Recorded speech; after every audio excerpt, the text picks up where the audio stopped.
What's going on YouTube? Figured I'd give y'all an update of what's going on with my truck. Got a couple issues, always issues. So recently in my previous videos I was mentioning about my truck kind of breaking up and having some issues with the transmission and stuff like that.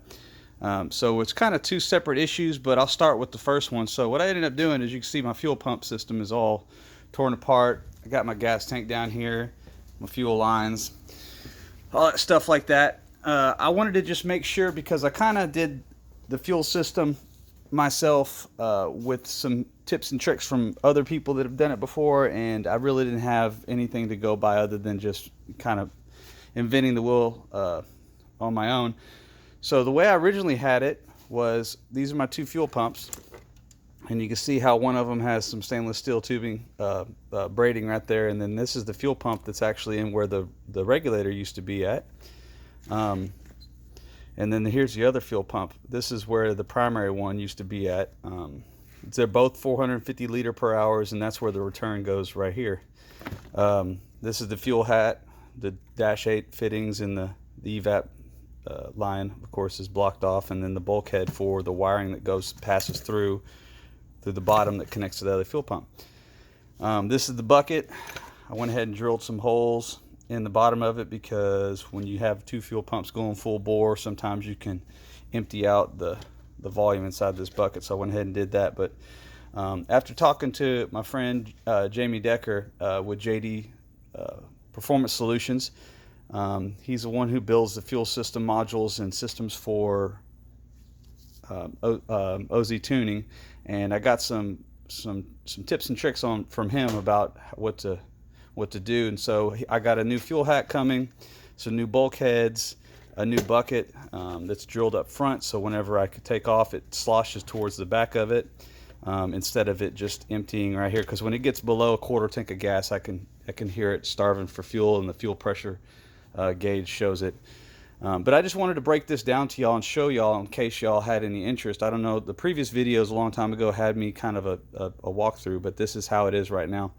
The main thing that I wanted to add with all of this, on top of redoing some of the components he's going to give me, is I bought a Fore Innovation fuel filter. This is 88 millimeter. They say it can flow up to 200 gallons per hour, which is equivalent to like 750 liters per hour, 800 liters per hour.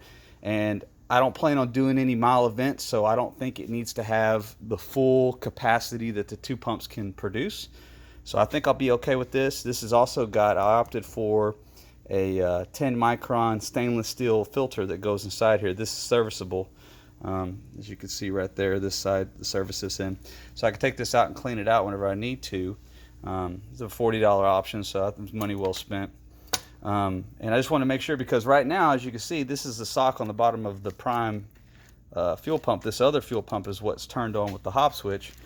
And you can see that there is some stuff inside there that it sucked up. And I want to make sure there's nothing getting inside the engine, in the injectors, and most importantly, that could be stopping them up and causing it to run the way it was. So I'm just going through it and fixing some stuff.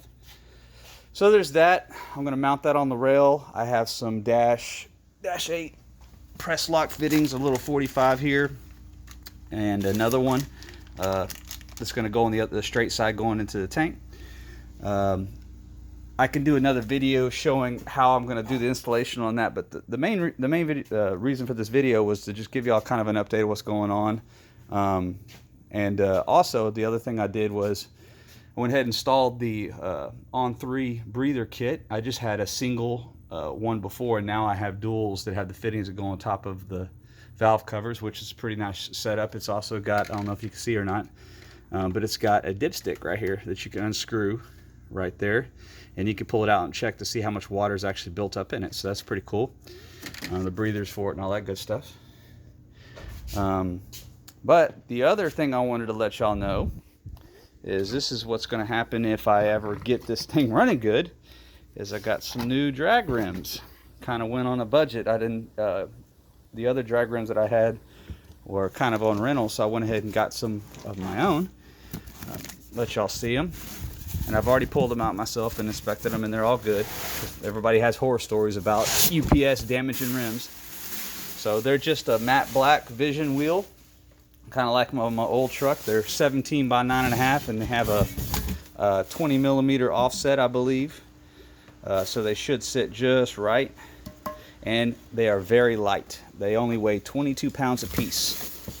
So I'm pretty happy about that. So I have the tires upstairs. I bought some 315/50 17s, which are 29.5 OD. So I'm trying to get the truck, now that it's doing 135 plus in the quarter, I'm trying to keep it in third for as long as possible instead of it shifting into fourth before it goes to the traps. That's going to kill my mile per hour a little bit and my ET. So I want to try to hold it in there as much as I can. I normally let it shift out about 7,200, but if I put it in sport, I can have it shift out a little higher. So I'm gonna experiment with that and see how that turns out. But just wanted to give you all an update with this. Hopefully I've put all this stuff together and everything's good. If it starts running bad again, then I might have to pull the injectors out. The other thing I wanted to mention as well is the transmission issue that's been having. So everybody knows, or at least people that are familiar with my channel, that the transmission in this truck is a Circle D Stage 2 6R80 transmission. I have Excedia clutches. I have the billet input shaft. Has valve body work inside the transmission. So it's pretty built up, but I've been having some issues. Me and Ken have been trying to work through about the output speed sensor has been showing some irregular signals, and it's causing the transmission to shift weird, almost to the point where it's actually unlocking the torque converter whenever we're doing pulls. So I don't want it to do that. Definitely want to keep this thing happy.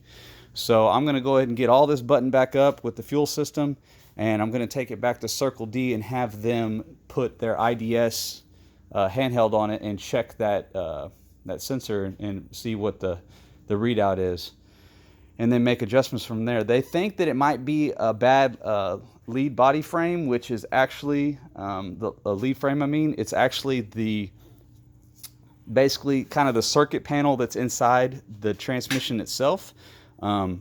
It was a technical service bulletin for 11 to 13 F-150s for the 6R80s, but I thought they fixed it, but we're going to go ahead and check it out. I did a little bit of research on that. And my truck's a 15, so I thought that they had that figured out, but it definitely could be that. It's just really weird that I haven't been pushing it that hard and we're still having issues with the transmission. So nothing against Circle D. We're just working through the problems, and I'm trying to share it with y'all. So if y'all have a similar issue with it doing what it's doing, then maybe I can help y'all out. So I'll leave you off with that. I hope y'all had a good New Year, all that stuff. Keep an eye out on the channel. The truck's going to be back together. I'm going to be making some pulls. We're going to be having some fun. I got some new video editing software I'm going to try to incorporate in the channel and get some better videos, some better quality, some more face shots. I know y'all don't like hearing me talking to the camera instead of, you know, seeing my face. But we're just going to go with that. All right, guys? Y'all have a good one. Take care.